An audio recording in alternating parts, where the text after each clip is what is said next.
thank you very much for coming today.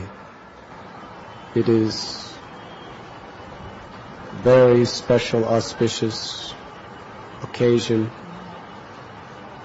Today is Basant Panchami, 5th day of the bright moon, the month of Magh, which is the time when Shri Radha and Krishna are decorated with the beautiful newly blossoming spring flowers, and also in the Rasastali near Govardhan they begin their spring Ras Lila.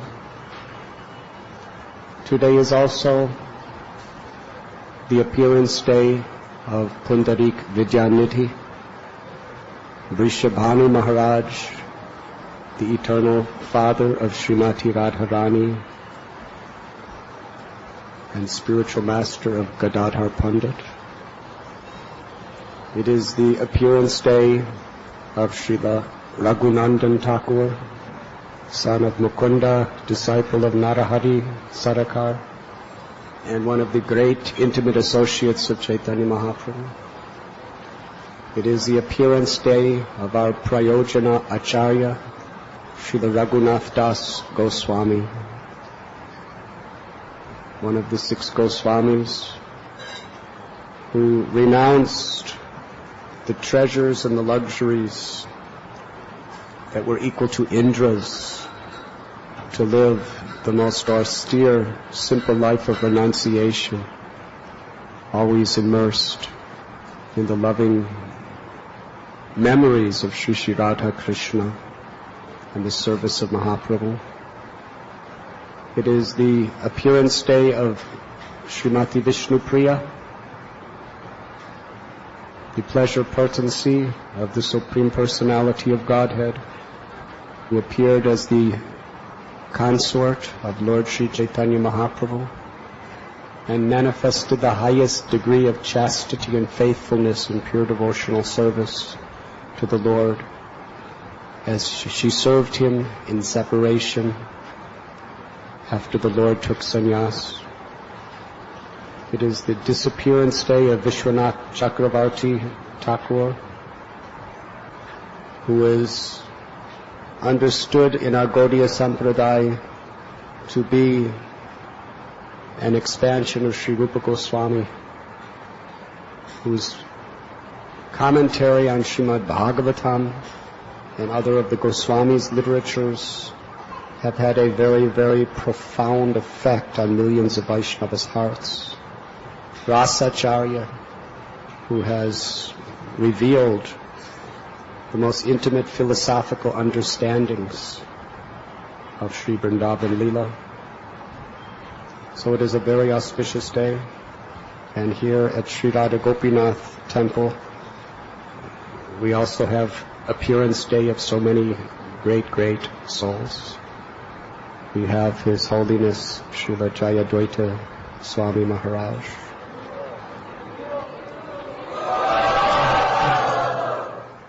If I even begin to speak the glories of these devotees, you will not have time to hear them, so I'll speak very briefly. Jayadvaita Swami Maharaj, one of the very, very early disciples of Prabhupada, an emblem of renunciation and knowledge and devotion, great editor of Prabhupada's books, and one of the most empowered preachers in the history of our society. We also have His Holiness Niranjan Swami Maharaj, who has been with us for the last month. Beautiful kirtan singer, absolutely humble, dedicated disciple of Prabhupada, whose classes, kirtans, and personal example very much melts our hearts. And we have His Holiness Indrajumana Swami Maharaj, whose fearless enthusiasm to preach Krishna consciousness is well known to all Vaishnavas all over the world, his incredible kirtans, beautiful classes, wonderful, compassionate nature, and amazing ability to organize the most outstanding preaching programs practically in the history of ISKCON. We're so grateful that he has come today. Also, His Holiness Chandramauli Swami Maharaj, who is such a wonderful Vaishnav.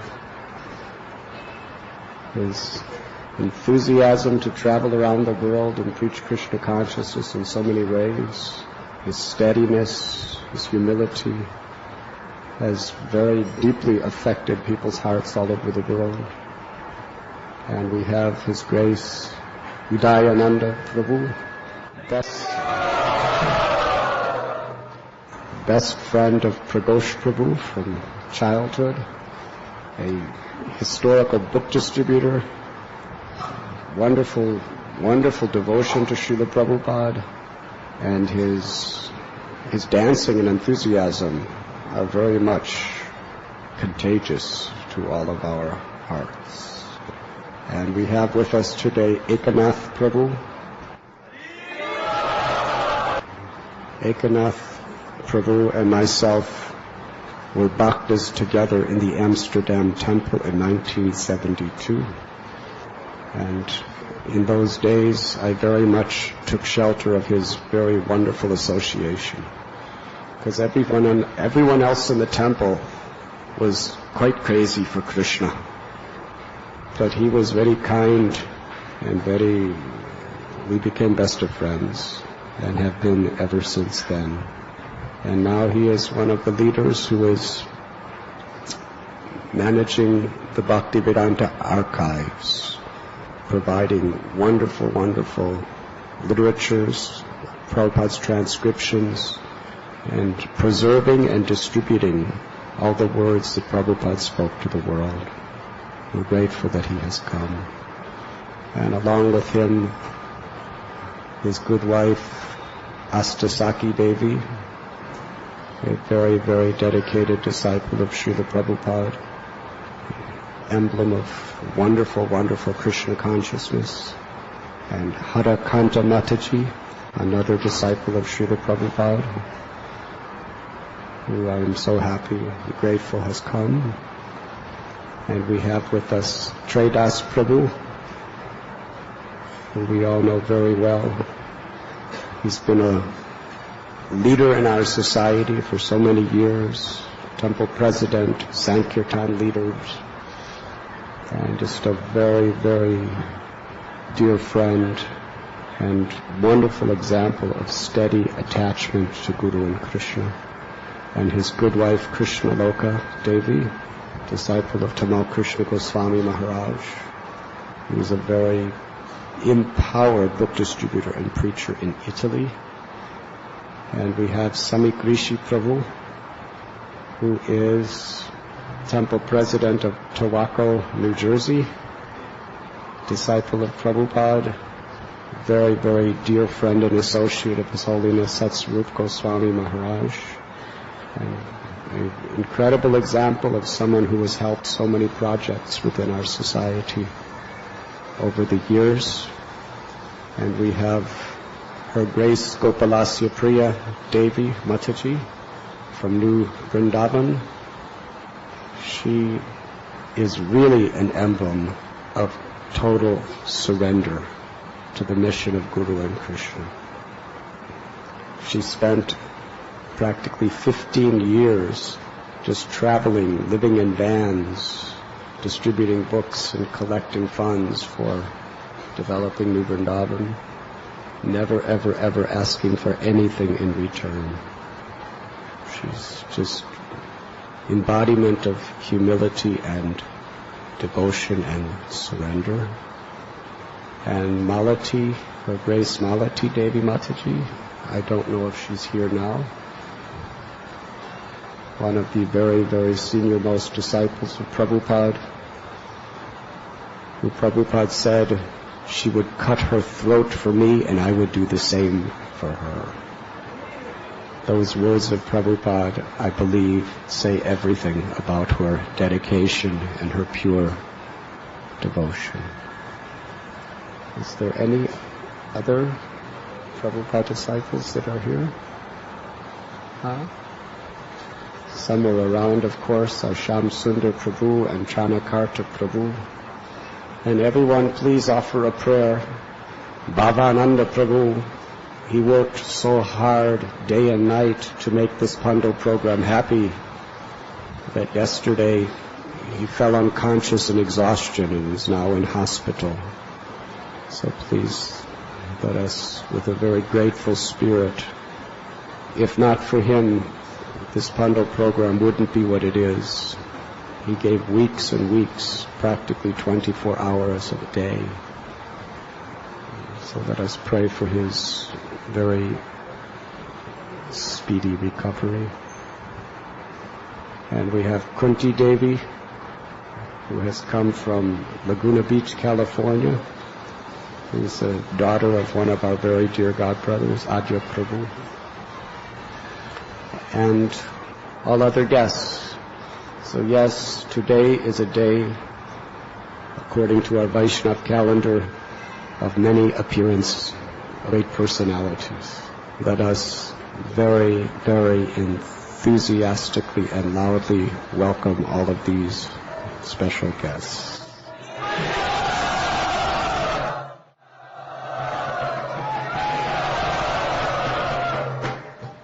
It's not very loud. Please try again.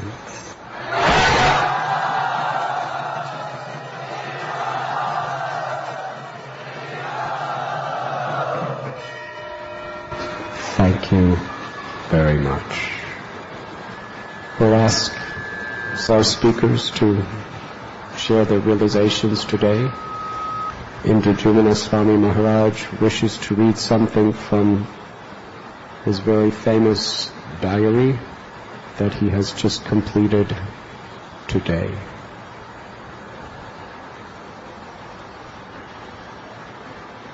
Maharaj, please kindly enlighten us.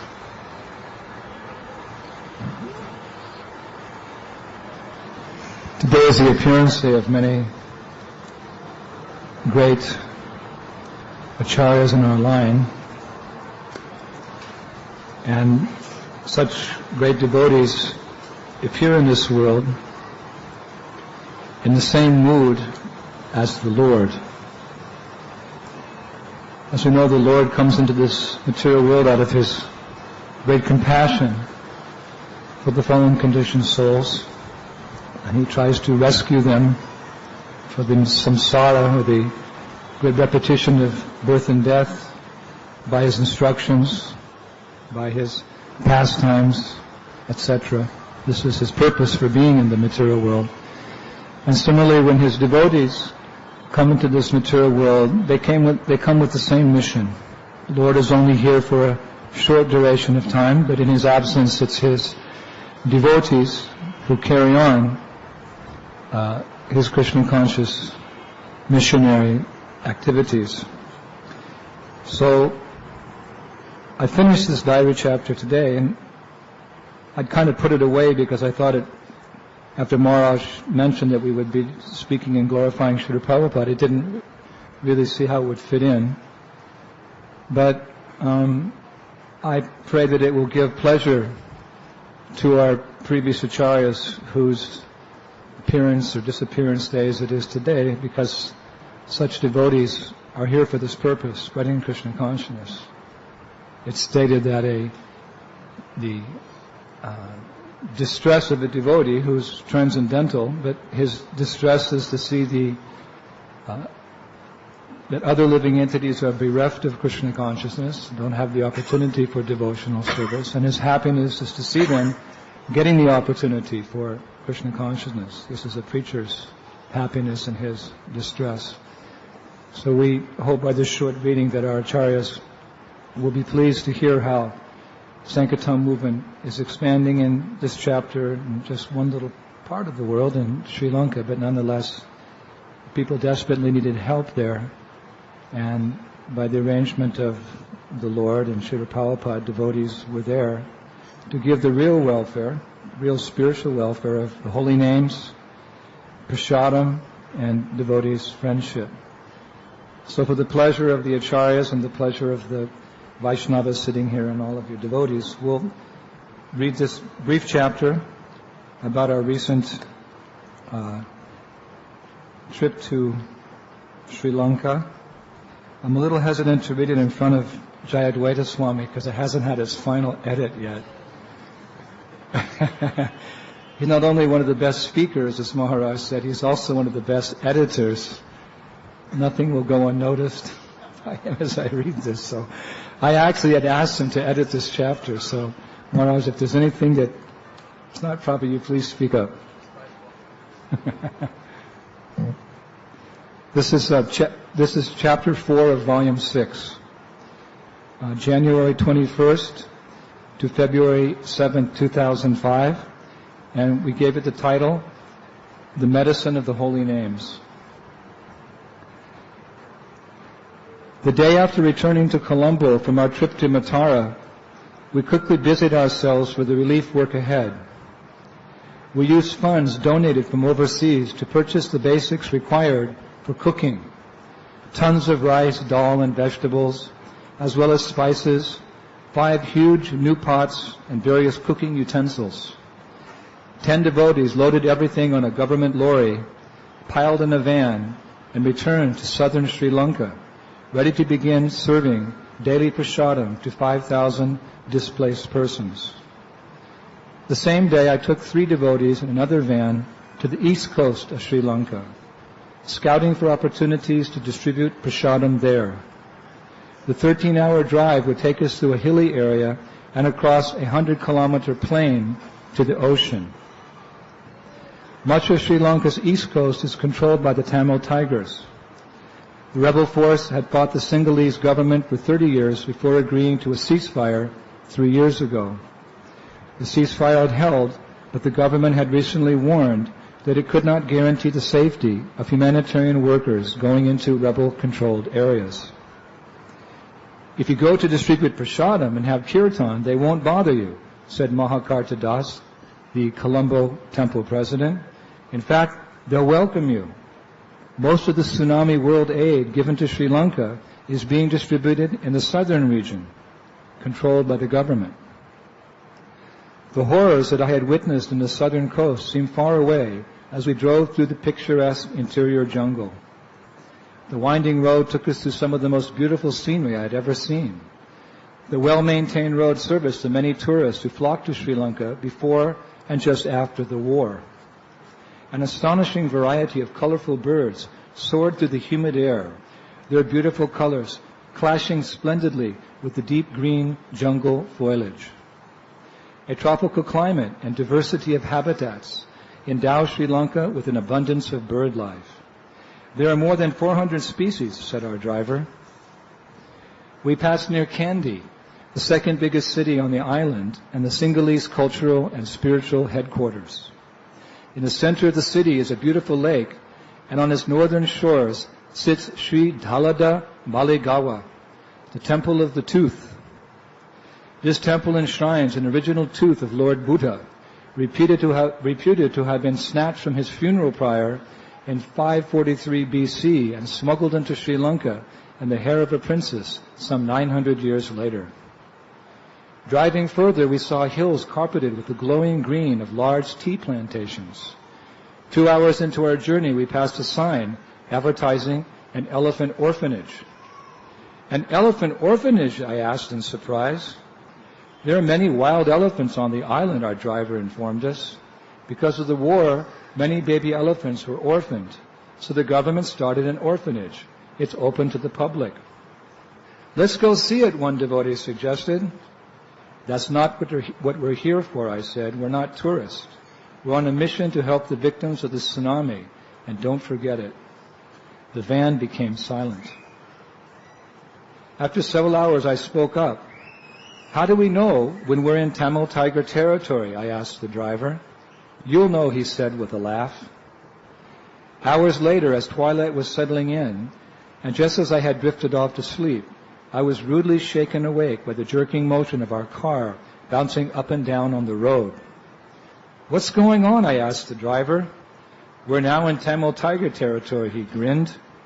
Sticking my head outside the window, I saw potholes in the road every few meters. The asphalt was cracking everywhere, and there were few road signs giving proper directions.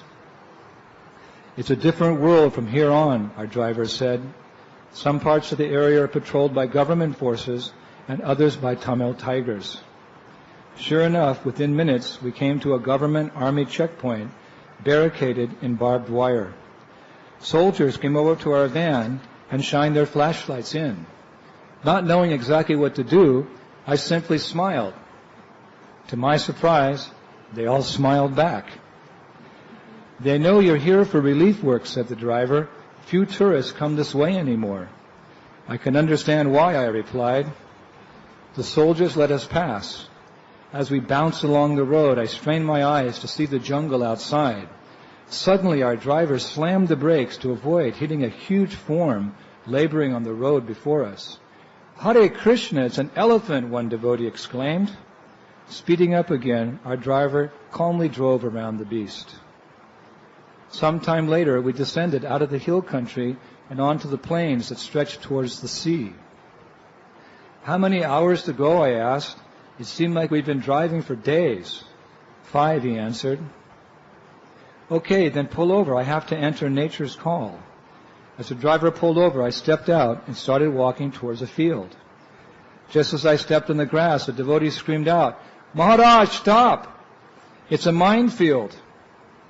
Immediately I stopped and very carefully backtracked, only then noticing several red signs nearby painted with skulls and crossbones, reading, "Danger, landmines."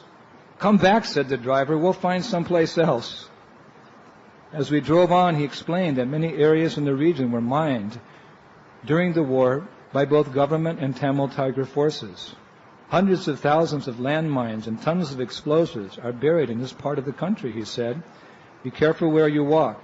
Stick to the main roads, and watch out for snakes, too. Sri Lanka has 5 venomous types." Reaching beneath his seat, he pulled out a vial containing some dirt. "You'll be protected if you carry this," he said. "What is it?" I asked curiously. "It's from the town of Madhu up north," he replied. "That's where the statue of Our Lady of Madhu is located. She protects us from snake bites, just as earth taken from around her shrine protects us. Would you like some?" "No, that's okay," I declined, waving my hand. "I'll just stay on the beaten path."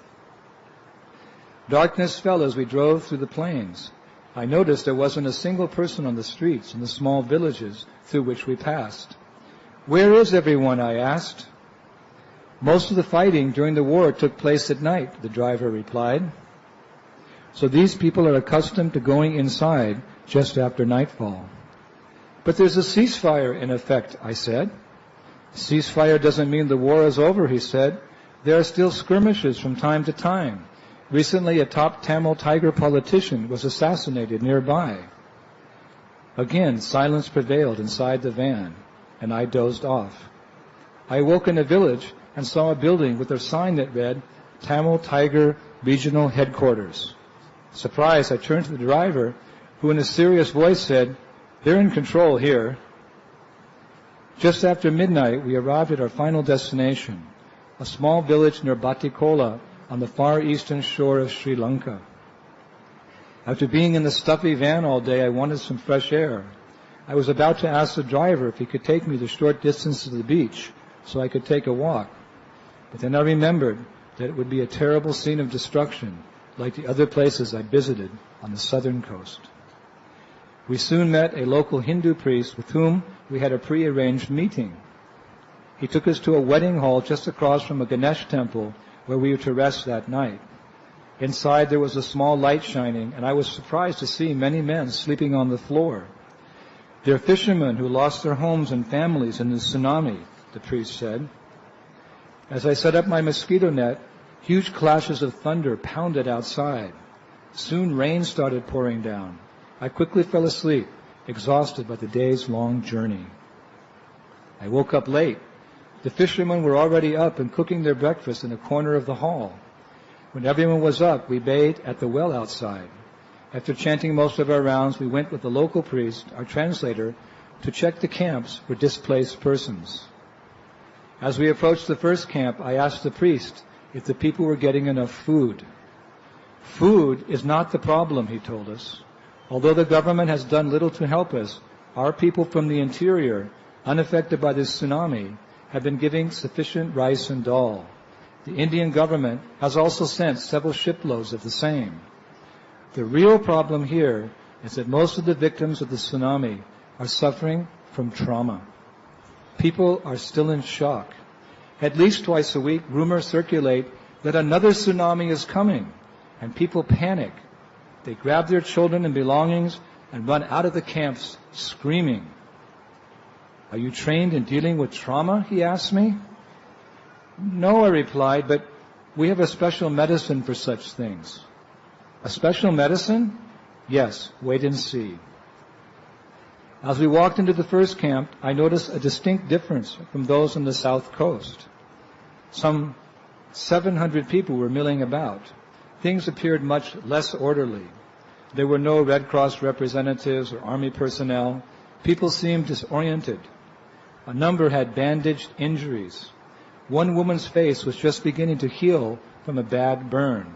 Sadness seemed to hover over the camp like a dark monsoon cloud. Walking straight into the middle of the camp, I asked for a chair and sat down. The people, curious, started to gather around us. The devotees sat around me, and taking our mridanga in my hands, I started to chant, Hare Krishna.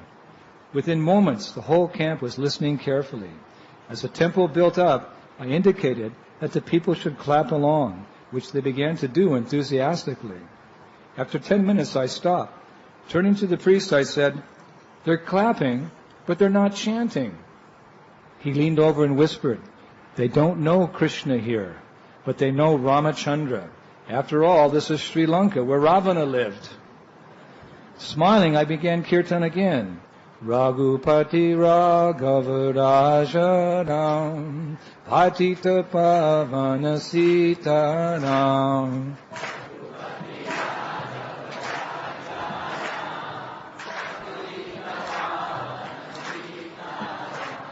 Immediately, the people responded by smiling and chanting along. As the kirtan got faster, some people started dancing. After 20 minutes, I brought the kirtan to a close. The atmosphere was like Vaikuntha. Astonished, the priest said, they all look so happy.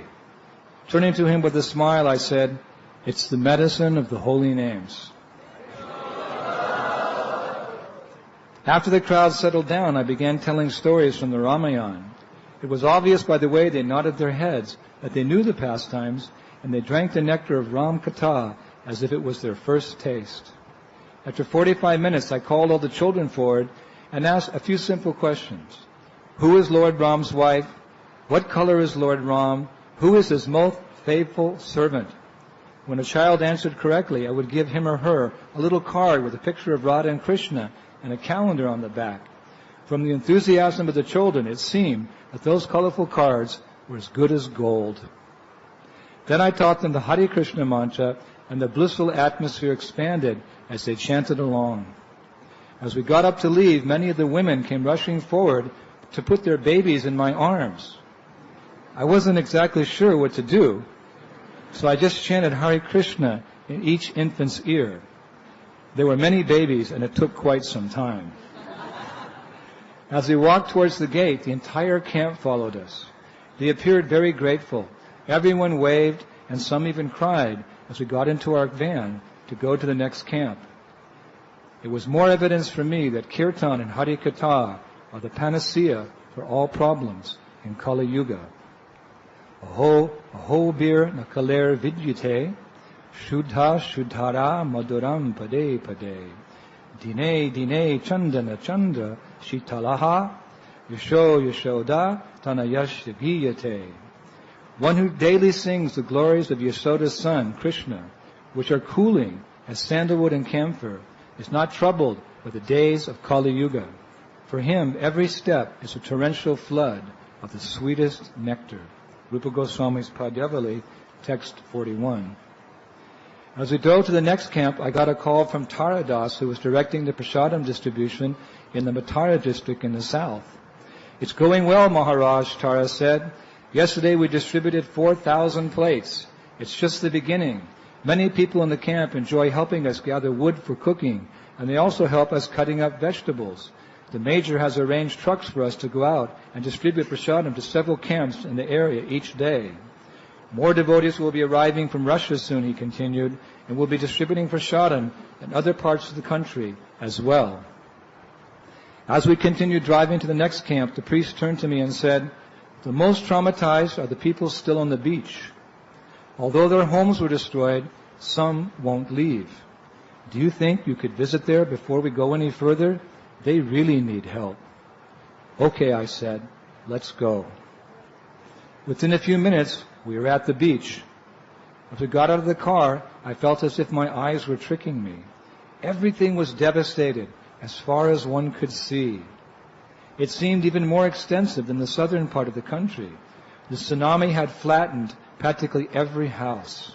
Cars, bicycles, chairs, sofas, toys, and clothes, a seemingly unlimited assortment of paraphernalia were strewn everywhere.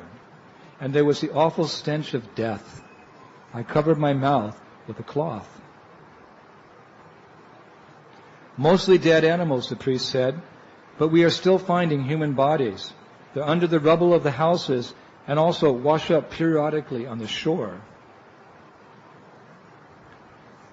On my drive along the southern coast, I had seen the destruction only from a distance. Now I was walking through it. We had to step carefully through the decimated area, over shards of broken glass, chunks of concrete, and jagged pieces of wood and wire, and bones, already bleached white by the tropical sun. Nearby, I saw volunteers from a humanitarian organization spraying everything in sight with disinfectant. "By God's grace, there has been no epidemic yet," said the priest.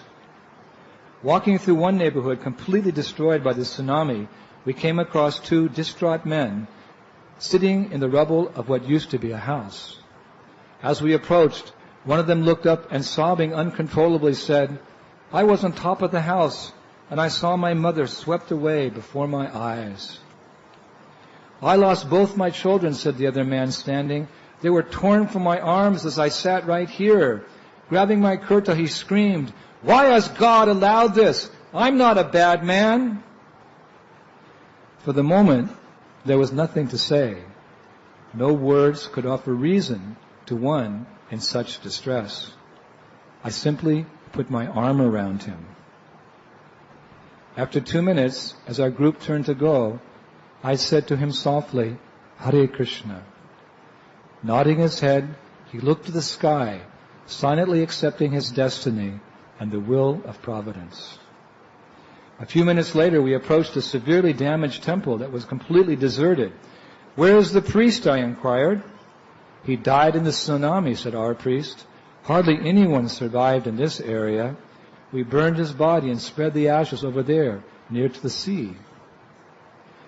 Just then I saw a young man wandering aimlessly through the rubble nearby. I asked the priest to call him over. "What are you doing here?" I asked him. "School started a few days ago."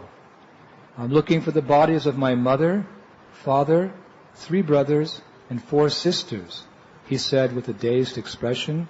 "The terrible ocean took them away."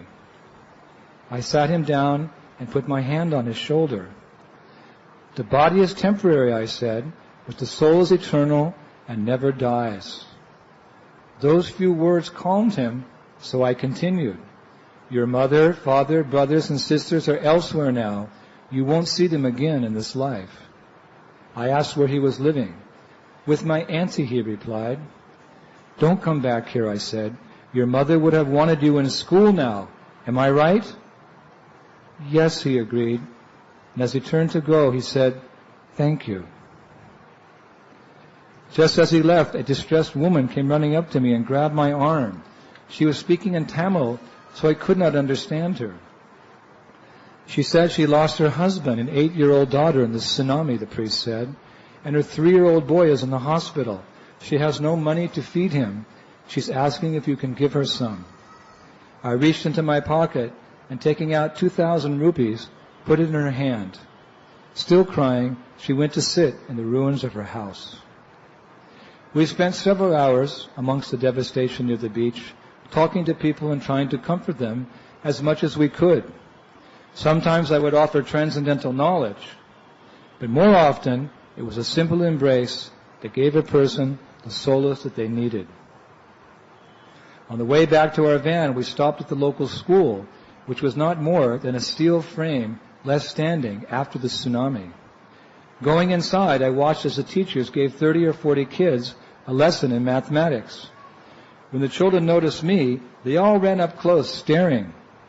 I spent several minutes shaking their hands, asking them their names, and pulling on the girls' pigtails. One boy was wearing a hat, and I took it off and put it on my own head, making all the kids laugh. Suddenly, I saw the reason he was wearing the hat. He had a horrible skin infection on his head. As I took the hat off, I thought, I'll probably pay a high price for that trick. I taught the children to chant Hare Krishna, and after a short kirtan, we departed. As we left, the teacher said, "Thank you. They'll never forget your visit." Walking back to our van, I said to the priest, "There's years of work to be done, just in this one village. Can you stay a little longer?" he asked.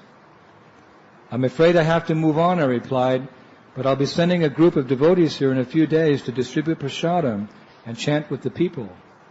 And I'll spread the word. Perhaps there are devotees overseas who can spare a little time and come here as well."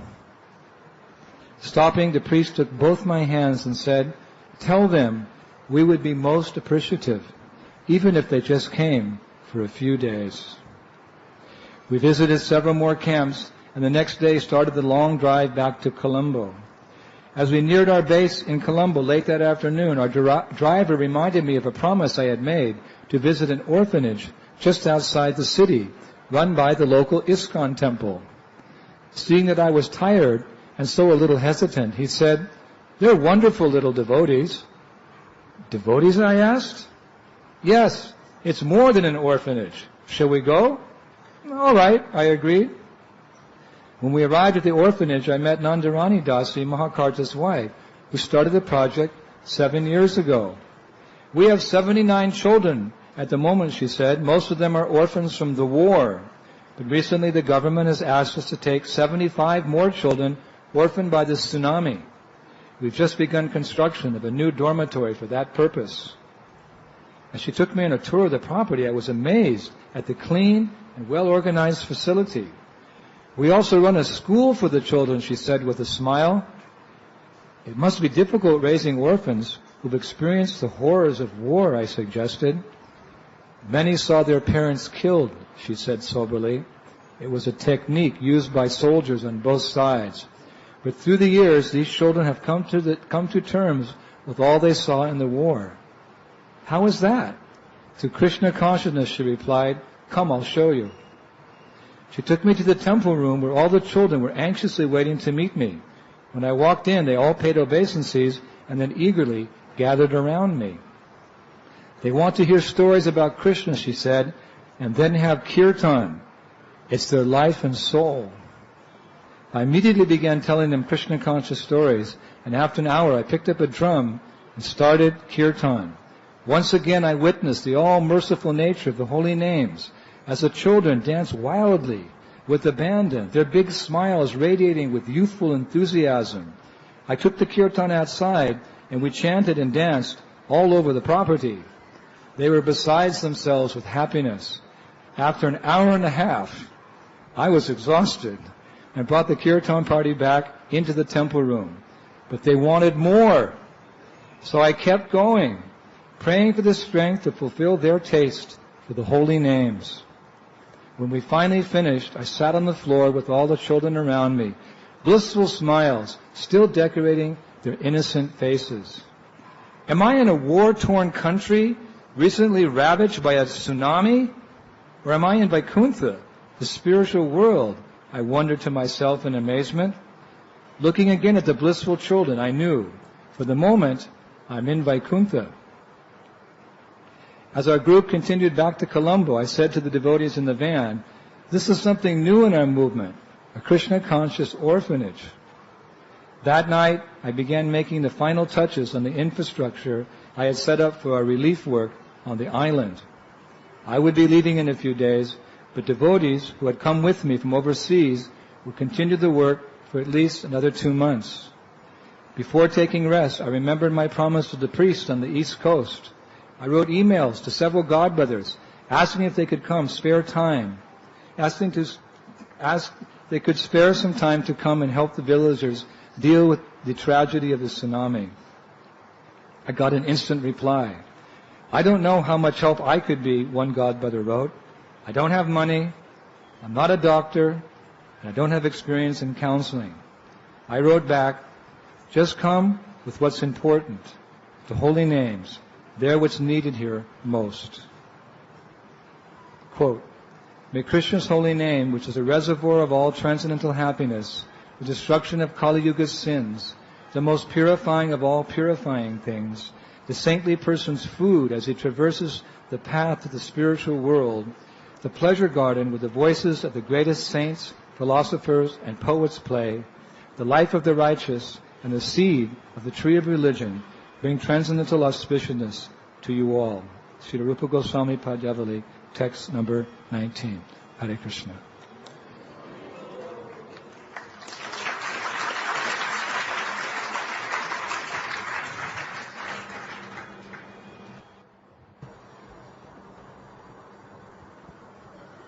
Om Agyantimirandasya Gyanajana Salakaya Chaksu Unmilitam Yena Tasmai Shri Gurave Namaha Sri Chaitanya Manobhistam Stapitam Yena Bhutale Swayam Rupa Kadamayam Dadanti Swam Padantikam Jaya Shri Krishna Chaitanya Prabhu Nityananda Sri Advaita Gadadhara Srivasari Gauda Bhaktavinda Hare Krishna, Krishna Krishna, Hare Hare, Hare Rama, Rama, Hare Hare.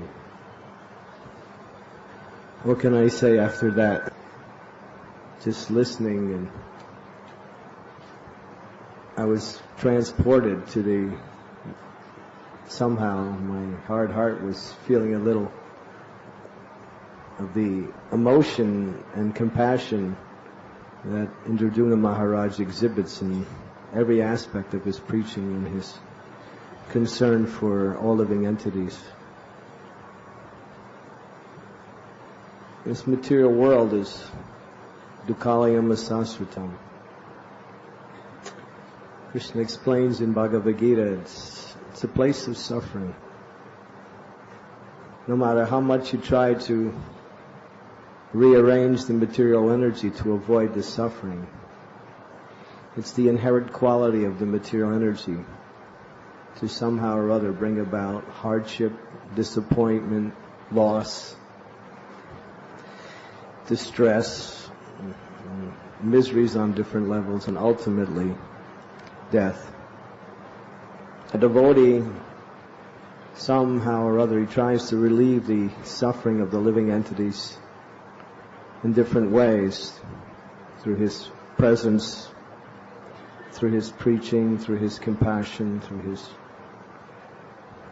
whatever way that he can be inspired by the Lord to somehow or other help others to somehow or other free themselves from the suffering of the material world and ultimately come to what we call Brahma Sakyam, or real happiness, transcendental happiness. That happiness that comes when one, again, connects with the eternal loving relationship with the Supreme Personality of Godhead. How quick those persons who are suffering so much by this natural disaster, tsunami, just gravitated toward his Maharaj's kindness and compassion, and his gift of his personal presence and of the holy name was just amazing to hear. And that is real. That is real love, and to somehow or other help others by giving them not only material things such as food and clothing and medical supplies, because that's all temporary. And that'll also be lost in time. But the real compassion is to give someone Krishna consciousness, or give a person a chance to somehow or other come to Krishna consciousness. And of course, in a situation of great suffering, one is open more and more to that mood of acceptance of the Lord's mercy. But we should see that we're all, in one sense, victim of tsunami, in the sense that this is the material world, and we're all suffering because we've all somehow or other lost that eternal connection with Krishna in loving devotional service. So this is the panacea, this is the medicine in order to cure that suffering. The holy name of the Lord, and of course the association of great souls. Lord Chaitanya Mahaprabhu emphasized these two things over everything. It says that there are 5 very powerful, potent forms of devotional service. To chant the holy names of the Lord, the Hare Krishna Maha Mantra, to associate with the devotees in the mood of service, in the mood of surrender, to worship the Lord in His form of the deity, the Archa Vigraha form, to hear the scriptures, Srimad Bhagavatam, daily, and to live in a holy place. But Bhaktivinoda Thakur says, out of these 5, Lord Chaitanya emphasized 2.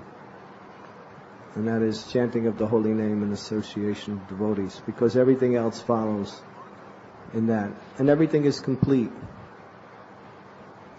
One person with some compassion, concern, brought the holy name and his association and other devotees to people who are very much afflicted by the horrible miseries of the material world. Material energy can be so cruel. Prabhupada said in one statement, there's no limit how much Maya can punish the living entity. There's no limit. There's no limit. That is the cruel side of the material energy. But a devotee wants to relieve that suffering, and somehow, by giving association, by giving a chance to chant the holy names of the Lord. Because that alone is the only cure. It's the only cure for the suffering of this age. There's no other cure.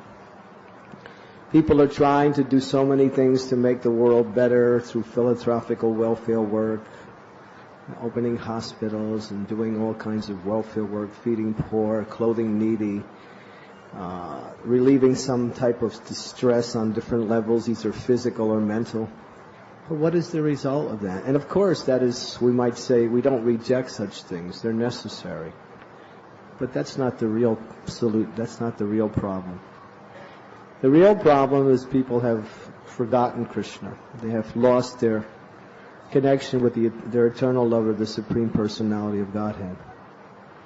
So this is the highest form of welfare work. One who does that, actually, there's nothing else to seek in life as something greater, because that is ultimately what brings the mercy of the Lord. And so we see that those who do that, they're considered to be very, very dear to the Lord. Krishna says in Bhagavad Gita, and it's mentioned throughout the scriptures, that anyone who gives this message to others, anyone who delivers this science of devotional service to others, he says, is very, very dear to me. So sometimes we think that's for those in a certain position, those in a certain ashram, but no, it's actually the call of everyone. Anyone who has gotten the mercy of the Lord, it's their responsibility also to give that mercy to whatever degree you can give it to others. And that's what Prabhupada wanted for this Krishna consciousness movement. He wanted that mood to be transported everywhere. Every devotee, every person who's gotten the mercy of the Lord has a responsibility to give that mercy to others. And that is the greatest gift. And by giving that gift, one is also the greatest receiver. Because that gift endears one to the Lord more and more. So as devotees in this movement, try whatever way you can to arrange your life in such a way as to get as much mercy as you can and to give that mercy to others. And then it's complete.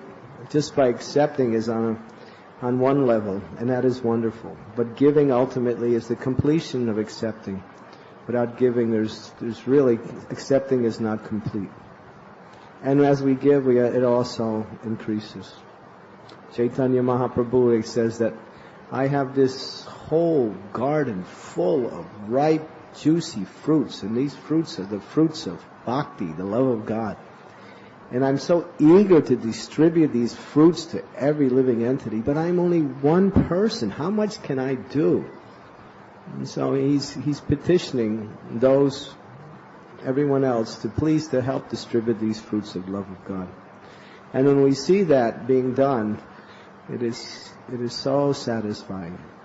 Just one person comes to Krishna consciousness. It's the greatest thing. It's the greatest thing. But we're not satisfied with one. Prabhupada was not he wanted the whole world. He wanted the whole universe. So we can help fulfill the desires of Srila Prabhupada, help fulfill the desires of Lord Chaitanya Mahaprabhu. Take this Krishna consciousness into our life, make it the most important, make it our life itself, and distribute that to everyone. There's nothing better than that. And I thank all the devotees who are doing that, and especially I'm really thanking to hear from Indrajumna Maharaj how he's absorbed in that mood. He's absorbed in that mood. And when he speaks about it, that mood somehow becomes transported to whoever hears. So thank you very much, Maharaj. Thank you very much. Srila Prabhupada ki Jai. Om Jnanat Marama Om Vishnu Vidaya Krishna Prastaya Bhutale Srimate Bhaktivedanta Swami Tanamane Namaste Saraswati Deve Gauravani Pacharne Nirvisesa Sunyavadi Pasacha Satarne. So Radhanath Swami, who was speaking earlier, that we're going to talk a little bit about our experience of Prabhupada's pastimes and kind of share some of the experience that we may have had with Srila Prabhupada. But it's kind of hard not saying something to Indrajumna Swami, who is, I see him. As a matter of fact, I don't just see him, but I see Radhanath Swami, Advaita Swami, Niranjana Swami, and Chandramali Swami, all as the manifestations of Srila Prabhupada's mercy. These are the gifts of Srila Prabhupada. The greatest gifts is Prabhupada's advanced disciples. And I thank Srila Prabhupada for that. Because without these personalities, my life is straight to hell. There's no doubt about it. And probably 99% of the people in here are also straight to hell without these personalities. So I thank these Maharajas for their dedication. I thank Srila Prabhupada, actually, because these are Prabhupada's gifts. This is the potency of His Divine Grace, Srila Prabhupada, is that He can make such personalities as these. That is how glorious my spiritual master is. Sometimes people want to think, oh, Prabhupada, and then there's no one else. But I say, Prabhupada's so great that he can make these wonderful souls into pure Vaishnavas. And their action speaks louder than words. Every one of these personalities to the left of me have walked an incredible walk on the planet Earth. These are the most important people on the planet Earth. And Maharaj was talking about orphans, and I've been meditating about orphans today. I've been thinking about orphans.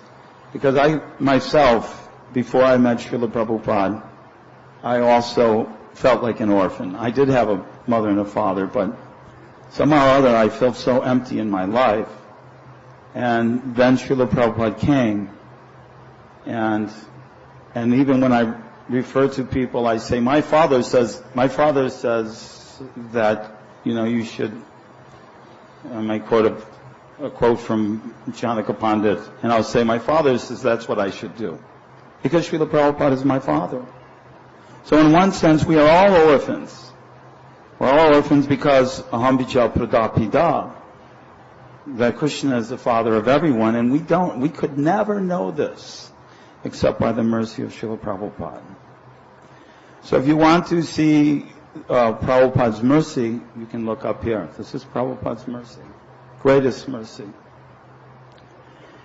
I also wanted to take an opportunity to specifically thank His Holiness Radhanath Swami, who is a thief, because he has a tendency to steal your heart. He doesn't give it back either. And then if you go to the police, he stole my heart, he melts it down so they can't find it. It's completely melted. And he has done that to me, as he's probably done it to every single person in this room. Radhanath Swami, about 9 months ago, no, maybe 10 months ago, I called Radhanath Swami on the phone. He was in Chicago at the time. He was visiting his father, and he was kind of on a little bit of a reclusive mission, which he likes to do because he's so pressed by so much service that sometimes he just needs to rest and recuperate. And he was staying with his father, and the instruction was that his father's number should not be given to anyone because he needed time to rejuvenate his body. So, you may know, those who are my friends, that I have one friend, which I refer to as my best friend, Pragosh Das. We grew up together. From the time we were 7 years old, we were best friends, just like these little Gurukula kids dancing like that, holding each. I was like that. I look at them, I see, there's Pragosh, there's me. At least I'd like it to think we were doing that. So Pragosh and I, we've gone through many, many things, prior to Krishna consciousness, many experiences where we were very devoted to each other as friends could possibly be in the material world. And then we came to Krishna consciousness, and we engaged together in the service of Srila Prabhupada. And so I've known him for 47 years. So he called me just before he was coming to India about 10 months ago, and he said, Udayananda, I'm getting on the plane, but I want to tell you that my cancer is back, and I don't know if I'm going to make it through.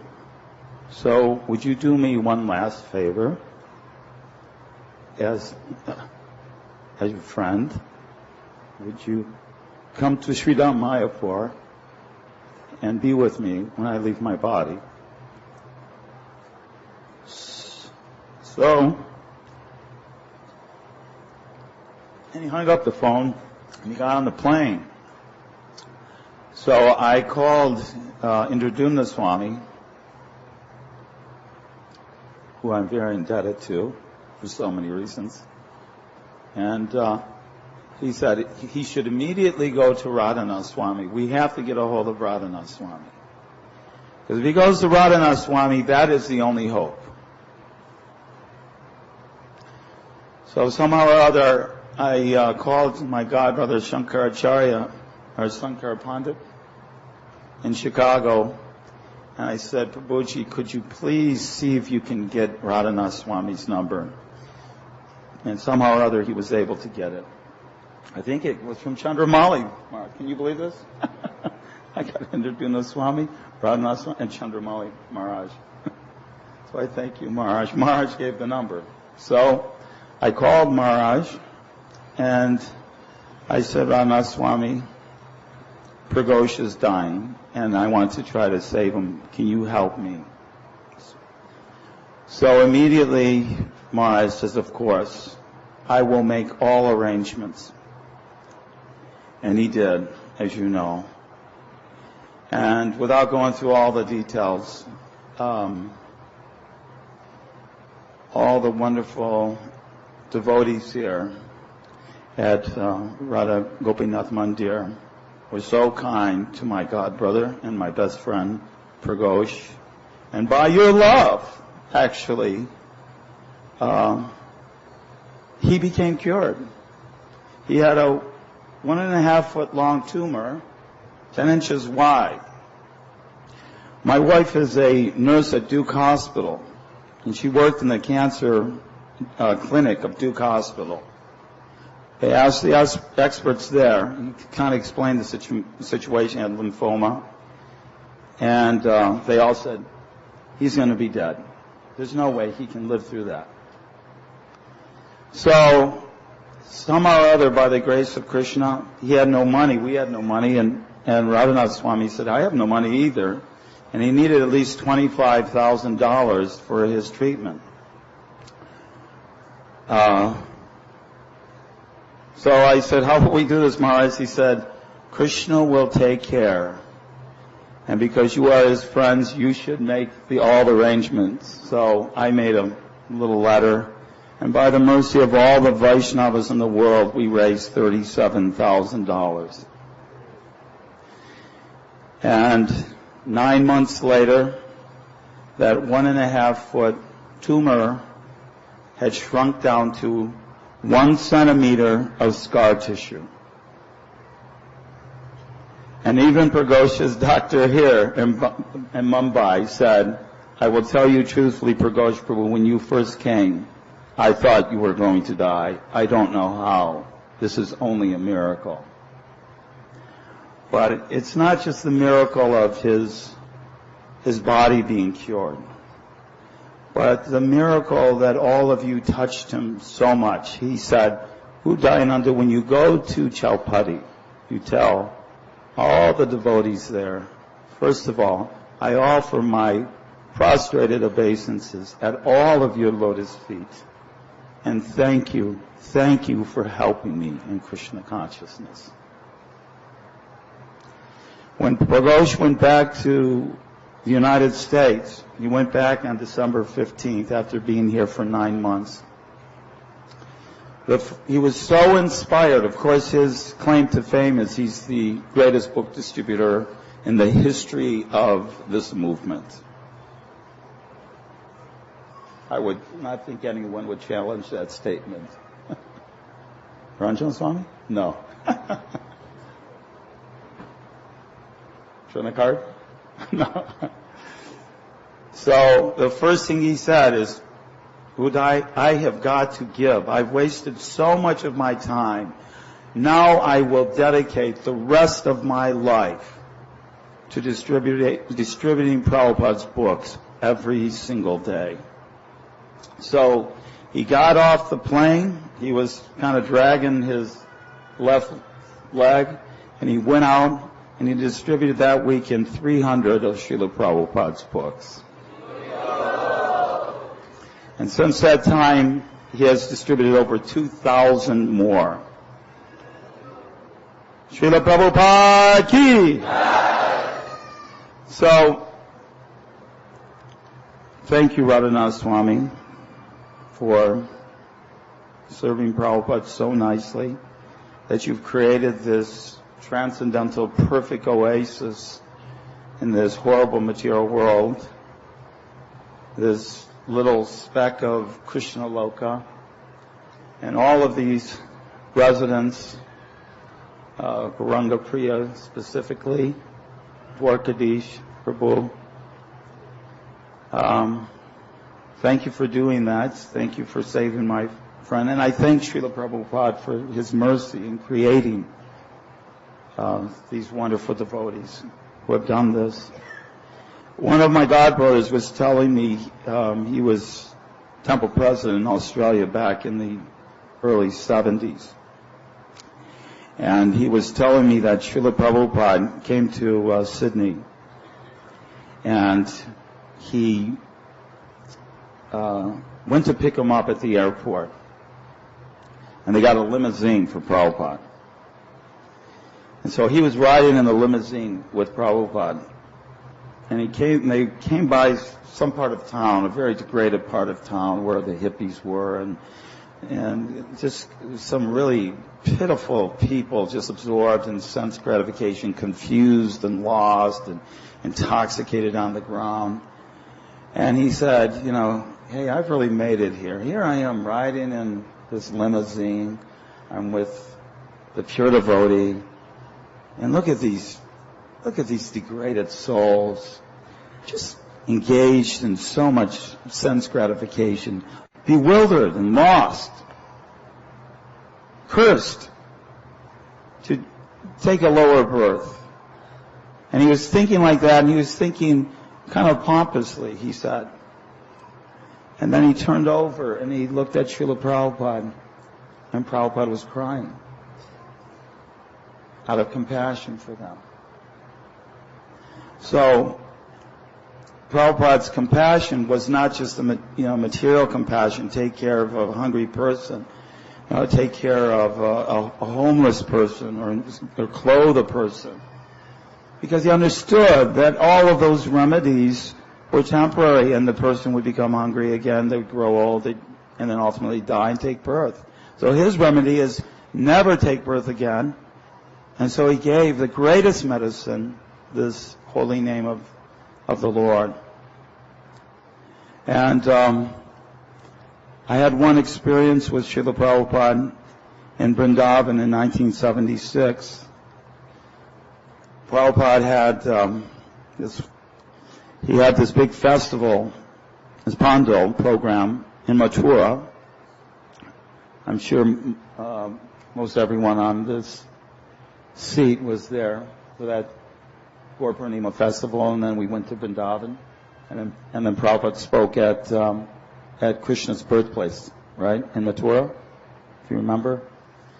Anyways, that day I was able to go on a morning walk with Srila Prabhupada, and Prabhupada walked for a very long time, and he was preaching very vigorously about the necessity of becoming detached from this material world. And he was preaching very strong, and when we got back, we had this phenomenal Guru Puja. This incredible Guru Puja. And then after that, there was all these dignitaries came. I was trying to just kind of hang around on the peripheral, just kind of viewing what Prabhupada was doing. I just did that all day long. And some of the governor came, and all different dignitaries came. And Prabhupada was preaching, and, I'd kind of peek in his window and see who was there. And all day long, Prabhupada was taking care of this, doing that, managing the movement. And then we went to this program at night. And Prabhupada, he spoke in Hindi, first apologized to his English disciples that I'm going to speak in Hindi, because they do not know Hindi, but since most people were from India, Prabhupada gave the lecture, fiery lecture. You could tell by the verses that he was quoting what Prabhupada's point was making. And so this went on, and the day was so long that by the time the festival's over, it was almost midnight. So all the devotees, we got back, we were staying in Fogel Ashram. I was with the Radha Damodar party at the time. And I wasn't very careful. That particular trip, we were very austere not to eat anything in the marketplace, but someone had induced me to eat some jalebis that were cooked in Vrindavan. So I became a little ill, got a little case of dysentery. So I went to sleep, and about 1 o'clock in the morning, nature's call, right? So I'm running into the toilet. I come back, all of a sudden, I got to go back again. It's happened about 4 times. Finally, I said, I'm just going to stay up, and I'm going to go chant my japa. So I went walking down from Fogel Ashram to Krishna Balaram Mandir. And everyone was totally exhausted. There was no one up. And we probably had a 24-hour kirtan going at the time. And I thought, well, I'll get into the kirtan. That'll be ecstatic. We can do some chanting and dancing. Went into the temple room, and there was one German brahmachari who had a mridanga on his lap. And he was laying on the mridanga, going, dun, dun, Hare, dun, dun, Krishna, dun. And I thought, the holy name is ecstatic, but somehow or other, I don't think I could get into this kirtan. So I thought, well, I'll just chant my japa. So I started coming out the building, and I started circumambulating Krishna Balaram Mandir, and I came up into Prabhupada's room, and it was about 2:30 in the morning, and no one was awake, but there was a little light on in Srila Prabhupada's room, and inside, Prabhupada was translating the Srimad Bhagavatam. Srila Vishwanath Chakravarti Thakur says, and he was up, and I was thinking, how is this possible? He had spent the entire day preaching to devotees, to people coming, to dignitaries, doing this Pando program, bringing people from all over the world. He had already fulfilled the mission of Bhakti, or the prediction of Bhakti Vinod Thakur, that all the Russians and Americans and the Englishmen would all be chanting Jai Sachinandana Gora Hari. He had already done it. He had done his work. And yet, he must have had 2 hours of sleep. And Prabhupada was up. He was so urgent to get this message out. That's how urgent he was to translate these books. How important Srila Prabhupada's books are. His teachings. 2 hours sleep. There was no fanfare. No one knew. He had already done it. He had already gone to America. He had written the Bhagavatam. He had brought everyone there, but he was there. No one, 2 hours of sleep, translating Srimad Bhagavatam. And it was just me and Srila Prabhupada. For about 30 minutes, I just stood by the gate and just watched Prabhupada translate. So how important is Srila Prabhupada's books? How important is this mission? And that was Srila Prabhupada's compassion.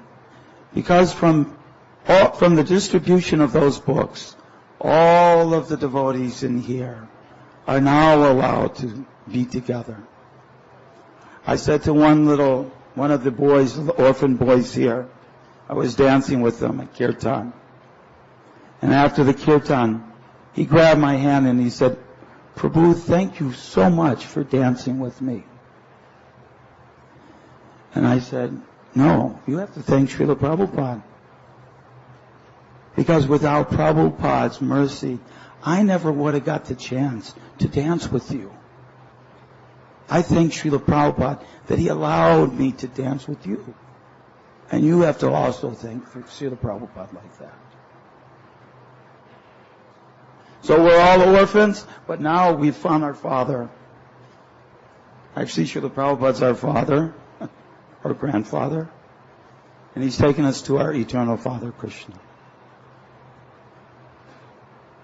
Thank you very much. Hare Krishna.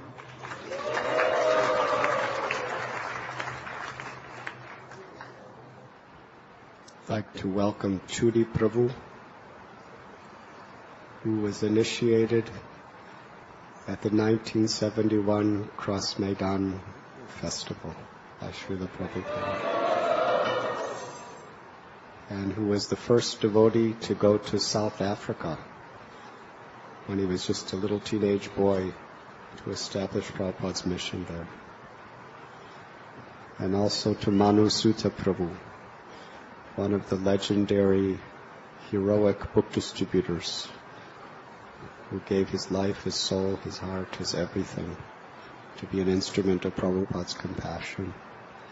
And to Chanakarta Prabhu, our very dear friend. Let us very graciously welcome them to Sri Radha Gopinath.